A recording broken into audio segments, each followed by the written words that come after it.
Hi, and welcome to my channel. My name is Amanda, and we're going to talk about the 20 books that I read in the month of October. 20 books is such a great number. I just counted them up because I wasn't sure how many I read, and I was like, 20. 20 makes me very happy. There are a few things that I wish I would have changed about how I was reading or what I had planned, but I'm going to fix that going forward. So first, let's look at the books. First of all, Django says hi. And this is the list of books, starting with Duma Key by Stephen King. That was the first book that I read in the month of October. I went over some of these in the first half wrap-up, but the second half is where I had a 5-star and a couple of 4.5 stars.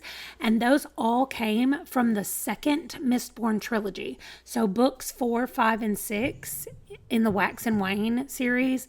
Oh my gosh, they were so good. So my best book, or my favorite book of the month, was Alloy of Law, which is the first book where we're introduced to Wax and Wane. And I guess I just wasn't even expecting, I knew that it was Flintlock fantasy, and I knew that it had the same magic system from the first trilogy of Mistborn, but it's just so incredibly different that I think it's so weird to call it a Mistborn series.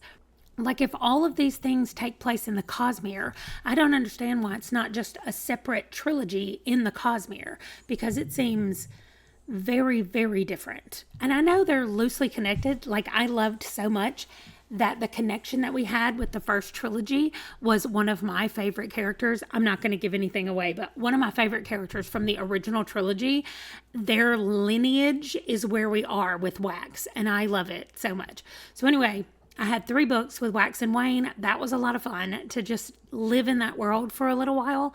Also, one of the things that I haven't done in the past is you can see ADHD for Smartass Women, The Plan, and A Discovery of Witches.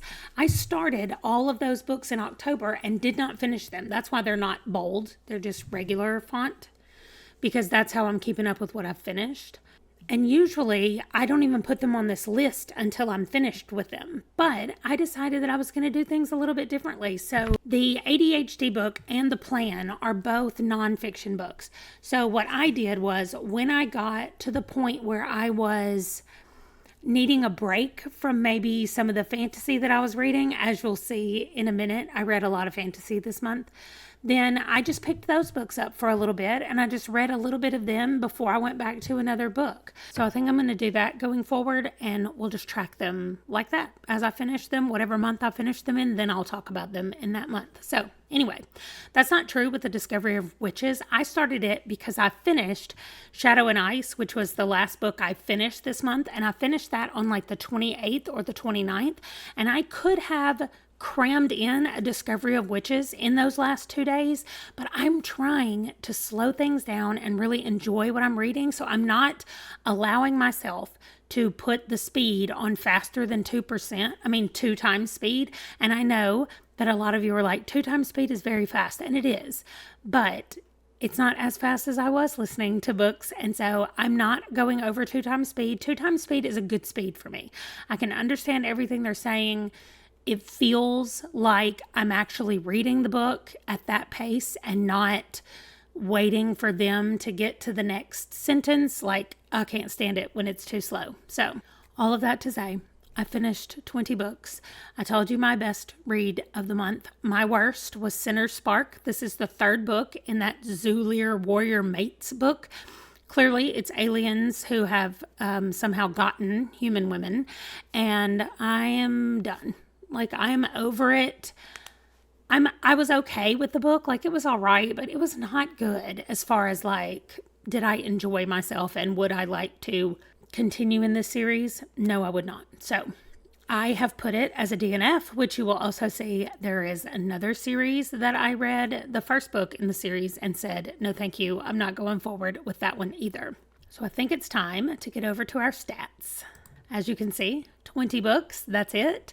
Total so far since July, I have read 131 books, 42,901 total pages read, and then listened to almost 1,300 hours, which is probably cut in half because that is the full length of the novel, not my 2 times speed. So way less than 1,300 hours, but the average rating is a 4, which is what my average rating always is. But I'm trying to be more honest about, not more honest, I'm trying to be more thoughtful and critical of what I'm reading instead of being like, it was okay, I'll give it a 4. Like a 4 should not be, it was okay. So I'm really trying to rethink my rating system and all of that stuff. But anyway, let's look at the genres. So as you can see, 50% of what I read was fantasy. 1 literary, 1 sci-fi, 2 horror, 4 romance, and 2 mysteries. So predominantly I went fantasy. I know part of that is because I read 3 books in one series and they were fantasy. And I read a couple of Dresden books that are also fantasy. So that kind of skewed things a little bit. And then you can see that I read mostly adult, but I did read 3 YA and 1 new adult. So that was different for me. Then the subgenre and the pub year. I don't know that I'm going to keep up with this. I might keep up with the pub year, but the subgenres, I don't think they mean much of anything. That's another thing I'm trying to do as we're talking through this. There are some stats that I don't want to track anymore. It's making it where I don't want to track stats, period, because I feel like I'm tracking too many things. And so I'm going to cut it back to just the things that I'm most interested in. And I know I'm most interested in the genre. I'm most interested in the page number and the books that I read. And the series is like how many series did I start, how many standalones did I read, those kinds of things. So maybe the publication year is something I want to keep up with. We will just have to see. Okay, we can let me scroll up. We can kind of see 4 of them right here, although this format is the same as this type, but most of them were novels. 1 was a novella. Most of them were audiobooks. 1 was an ebook. And then I had 8 new to me authors and 14 authors that I had read from before.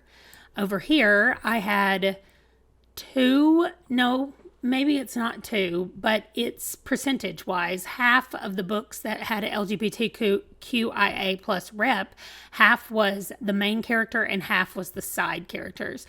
And then we had 3 standalones, 3 out of 20.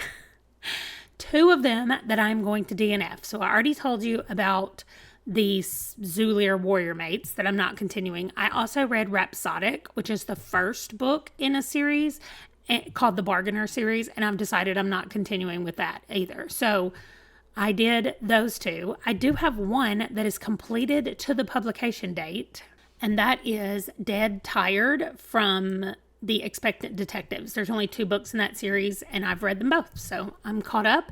And then 14 of them are in progress. I'm very close to getting caught up with the Mistborn. I think I only have the Lost Metal is the last one I have to read, so I am getting there as well. So let's look at the maps that we all love. I'm definitely continuing with this maps. What I need to do is when I'm reading the book, I need to go ahead and come in and put the setting, because that's what I've noticed is that a lot of books, especially on this list, I'll finish them and be like, I don't know, I won't finish them and then immediately do it. By the time I go back and fill it in, I'm like, I don't know where this was set. And so I have to either Google and try to find something that says it, or look up the description and hope that it says it somewhere in there, which it doesn't always do. And so it's hard for me. However, I did get a book set in Mexico this time, and I think that's my first book set in Mexico. We'll find out for sure when we put everything in there, but I'm pretty sure that it is. So the United States, England, and Mexico. That's it. Yes, I've gotten a lot of suggestions from you guys. I have them on my list. I just need to prioritize putting them on the actual TBR list. Then I have all of these states, which it looks like Illinois might be the only one that was doubled up, and that's because the Dresden books take place there. Everything else looks like it's one time. So let me go turn on all the books and let's see what we have. Okay, so it changes a little bit. We get a little bit more into Europe. We've got a little South America. Mexico is still just that one book. And then we have Australia. So we have a lot of white on this map that I'm working on. And what I think I'm going to do is completely reset this map for January of next year. And I'm going to add that as one of my monthly goals, is to pick a book that is set somewhere on the map that I have not marked yet. And we'll do that. So at least I'll be filling in 1 or 2 books per month somewhere else on the map. We'll see how it works. And then here is all the states. So I'm going to do the same thing with the states. It looks like these are probably the states that are easiest to find books set in. So I will be avoiding those, but I'll be looking for books that are set in some of these more obscure states that don't necessarily have books set in them. And I will be purposefully adding them onto TBRs when I create them so that we can see how that goes.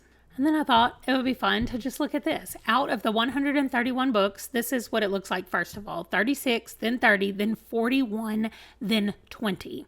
20 is a really good number for me, and I would not hate it if I stayed around 20 each month. What my plan is if there is a readathon that I really want to participate in, I can go all out for that month. But then I need to calm it back down and stay around 20. I would really like to stay around 20 books. So let's see what we have right here. Out of the 131 books, 44 of them are fantasy and 22 are mystery. That seems to be fantasy, mystery, and romance seem to be my top 3 genres as far as all of these go. I do have 7 horror. 8 of them are sci-fi, so fantasy, sci-fi definitely in the top. Surprising me is historical fiction coming in with 6 books. How come there's historic? Oh, there's actually 8 books. I labeled them HIST period fiction, and then I wrote out historical fiction. So I need to change that because that should actually be 8 instead. Y'all, I have 1 thriller on this list. Since July, I've read 1 book that I considered a thriller. Anyway, I need to go in and fix some of that stuff, but that is not what I'm going to be focused on as much going forward. I am going to focus on the genres, but not all the rest of this. So if there's one of these stats that you guys really like and you want me to keep, let me know and I'll make sure that I keep tracking it. Other than I'm going to do the map because that's my favorite, and I'm going to do publication year and genre because I want to see what all years I'm reading from during the year, but I'm thinking about goals for next year and how I'm gonna check in and set up my reading stuff. So any opinions, any thoughts that you guys have, I would love to hear them. Thank you so much for joining me, and I will see you guys in my next video. Bye.